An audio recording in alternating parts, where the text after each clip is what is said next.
बिस्मिल्लाहिर्रहमानिर्रहीम। अस्सलाम वालेकुम। मैं हूं महक खान और आज मैं अपनी किचन में बना रही हूं वाइट मटन कढ़ाई। तो सबसे पहले मैंने यहाँ पे एक पैन में आधा कप ऑयल डाल दूंगी, साथ ही 1 टीस्पून अदरक लहसुन का पेस्ट डालूंगी।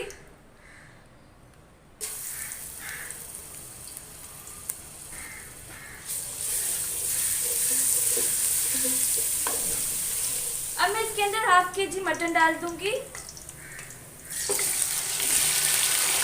1 टीस्पून नमक डालूंगी। अब मैं इसे अच्छे से भून लूंगी जब तक मटन का कलर चेंज ना हो जाए। गोश्त का कलर चेंज हो गया है। अब मैं इसके अंदर 2 कप पानी डाल दूंगी। अब मैं इसे आधे घंटे के लिए कवर कर दूंगी ताकि गोश्त अच्छे से गल जाए। तकरीबन आधा घंटा हो गया है, गोश्त अच्छे से गल गया है।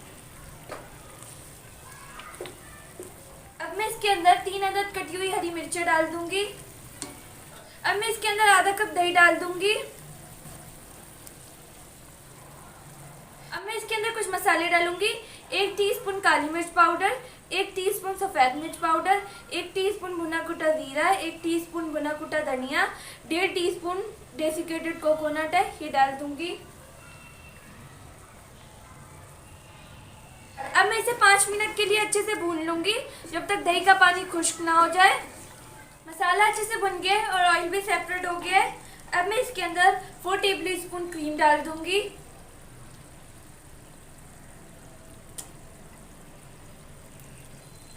और इसे अच्छे से मिक्स कर लूंगी। क्रीम डालते हुए हमें फ्लेम को लो रखना है वरना क्रीम फट जाएगी। अब मैं इसके ऊपर से थोड़ा सा हरा धनिया डाल दूंगी। थोड़ी सी अदरक डालूंगी। हमारी मटन वाइट कढ़ाई तैयार हो चुकी है। अब मैं इसे 2 मिनट के लिए दम पर रख दूंगी। 2 मिनट हो गए, हमारी वाइट मटन कढ़ाई तैयार है। अब मैं इसे डिश आउट कर लूंगी। तो लीजिए, तैयार है हमारी मज़ेदार सी मटन वाइट कढ़ाई। आप इस रेसिपी को ज़रूर ट्राई कीजिएगा। अगर आपको ये रेसिपी अच्छी लग रही है तो मेरी वीडियो को लाइक कर दें, मेरे चैनल को सब्सक्राइब कर दें। मिलेंगे नेक्स्ट रेसिपी में इंशाल्लाह। अल्लाह हाफिज़।